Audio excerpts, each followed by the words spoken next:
Hello guys, मैं खुशान अली मुगल और आप देख रहे हैं कोड विद। आज की इस वीडियो में हम बात करने वाले हैं सी लैंग्वेज की हिस्ट्री के बारे में और इसका थोड़ा सा इंट्रोडक्शन हम देखने वाले हैं, क्योंकि आगे हम सी लैंग्वेज का कोर्स लाने वाला हूं मैं। तो उससे पहले कि आप कोर्स को सीखें और सी लैंग्वेज को सीखें, उससे पहले थोड़ा बहुत आपको हिस्ट्री इसकी मालूम होनी चाहिए कि किसने बनाई थी सी लैंग्वेज और क्यों बनाई थी। और इसको बनाने का मकसद यह था, दरअसल कोई भी लैंग्वेज बनाई जाती है उसका कोई मकसद होगा तभी बनाई जाती है। तो इसको क्यों बनाया गया था, तो आज इसी वीडियो में हम ये सब जानने वाले हैं। तो सबसे पहले हम देख लेते हैं कि सी लैंग्वेज को बनाया क्या, किसने था, सॉरी, बनाने जिसने सी लैंग्वेज को बनाया था उसका नाम था डेनिस रिची। डेनिस रिची एक अमेरिकन, यहाँ पे लिखा होगा कहाँ के थे, न्यूयॉर्क के थे, ठीक है, यूनाइटेड स्टेट्स में बॉर्न हुए, डाइड यूनाइटेड स्टेट्स में ही हुए हैं, ठीक है।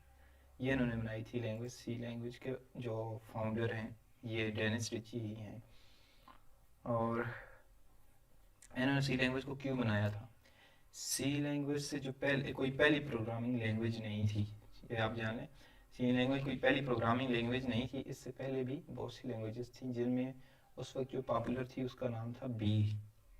बी क्या थी, एक प्रोग्रामिंग लैंग्वेज थी, उसके बाद ही सी बनी थी। लेकिन बी जो थी वो एक वो थी अनस्ट्रक्चर्ड प्रोग्रामिंग लैंग्वेज थी और सी स्ट्रक्चर्ड प्रोग्रामिंग लैंग्वेज थी। अब इस पे डिफरेंस क्या है ये मैं अभी बताऊंगा आपको। लेकिन जो सी थी वो 1970 या 1970 71 में बनी थी और इसने अनस्ट्रक्चर्ड जो प्रोग्रामिंग लैंग्वेजेस थी उनको ख़त्म कर दिया था, क्योंकि सी ने ही स्ट्रक्चर्ड प्रोग्रामिंग अप्रोच यूज़ की थी। अब देख लेते हैं स्ट्रक्चरल में और अनस्ट्रक्चरल में क्या फ़र्क होता है।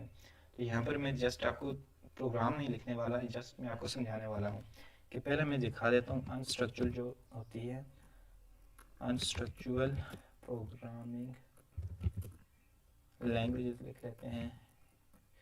और उनमें जो पॉपुलर थी उस टाइम पे जो होती थी वो बी थी।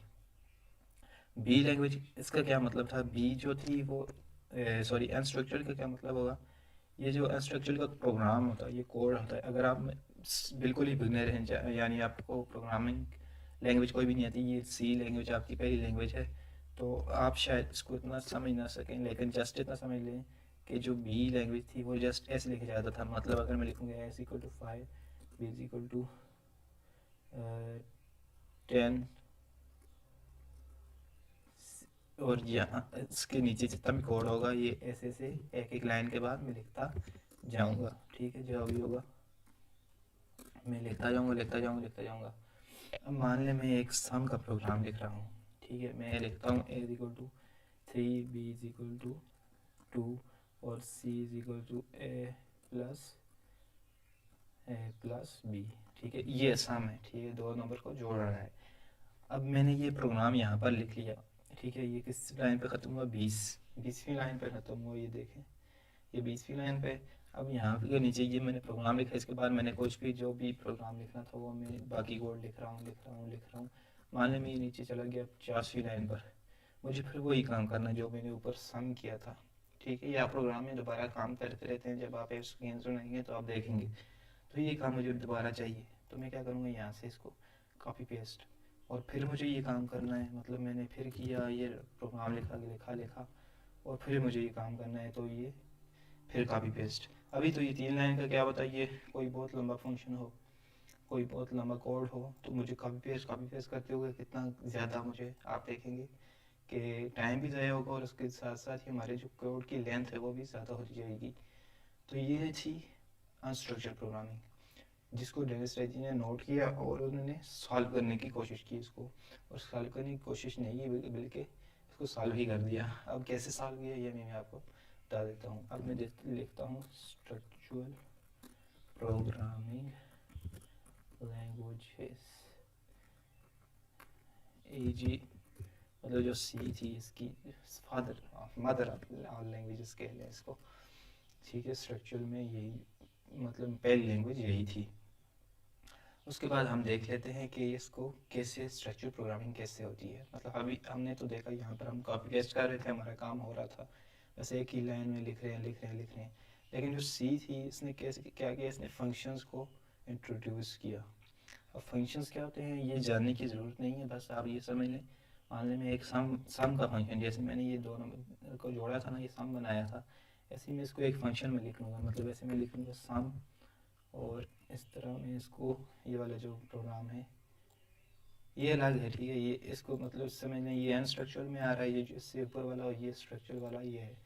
अब मैं यहाँ पर ये सम एक फंक्शन बना लिया और उसमें मैंने ये प्रोग्राम लिख लिया। अब ये 3 लाइन का ज़्यादा का भी हो सकता है, ठीक है, ये आप जानते हैं। अब जस्ट मैं एग्जांपल के तौर पर आपको समझा रहा हूँ। तो ये मैंने लिख लिया, उसके बाद मैं क्या करूँगा, अपना कोड लिखता जाऊँगा लिखता जाऊँगा लिखता जाऊँगा। लेकिन अगर मुझे ये दोबारा ज़रूर पड़ गया, मान लो यही सम मुझे दोबारा करना है, तो क्या मैं फिर कॉपी करूँगा? नहीं। अगर मैं कॉपी करूँगा तो ये तो फिर अनस्ट्रक्चर्ड प्रोग्रामिंग अप्रोच ही यूज़ हो रही है। तो मैं क्या करूँगा, इसको सम ही कॉल कर दूँगा। ये फंक्शन कॉलिंग होती है, ठीक है। ये अभी समझने की ज़रूरत नहीं है, आपको अब आगे हम देखेंगे। लेकिन हम जब सम लिखेंगे तो इसके अंदर जो भी कोड होगा, अभी ये 2 नंबर को जोड़ रहा है, ए प्लस बी कर रहा है, तो ये सम कर देगा। अगर लेंथी कोड होता, क्या पता इसमें 100-200 लाइन का कोड भी हो सकता है एक फंक्शन के अंदर, तो वो कॉल हो जाता, हमें कॉपी पेस्ट करने की ज़रूरत नहीं पड़ती इसमें, ठीक है। हम जस्ट फंक्शन का नाम लिखते हैं, जैसे हमने सम रखा था तो सम लिखा, तो उसका अंदर जो कोड होगा वो एग्जीक्यूट हो जाएगा।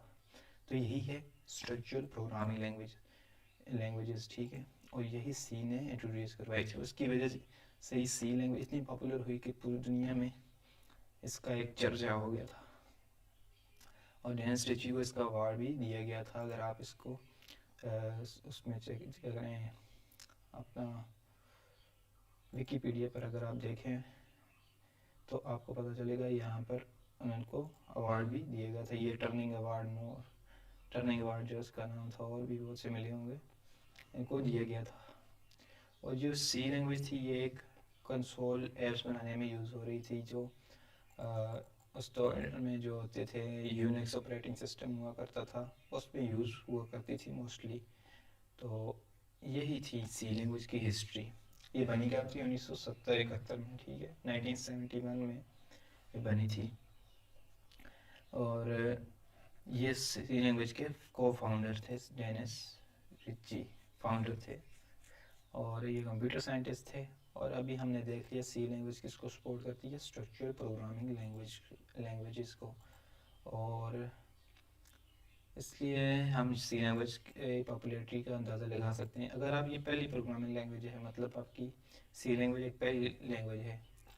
आप में से बहुत से होंगे जिन्हें ऑलरेडी कोई ना कोई प्रोग्रामिंग लैंग्वेज भी आती होगी शायद, बट अगर आपकी पहली लैंग्वेज है तो आपके लिए बेस्ट है मेरे ख्याल से, क्योंकि मेरी लैंग्वेज पहली जो थी यही थी, सी लैंग्वेज ही थी। और उसको सीखने के बाद मेरी जो बेसिक थी वो बिल्कुल क्लियर हो चुकी थी। और उसके बाद मैं जिस प्रोग्रामिंग लैंग्वेज में भी गया, मुझे मूव करने में कोई ज़्यादा टाइम नहीं लगा। और अगर आपकी ये पहली लैंग्वेज है तो आपको भी आगे लैंग्वेजेस दूसरी सीखने में भी टाइम नहीं लगेगा। तो इस वीडियो में इतना ही, मिलते हैं अगली वीडियो में, तब तक के लिए अल्लाह हाफिज़।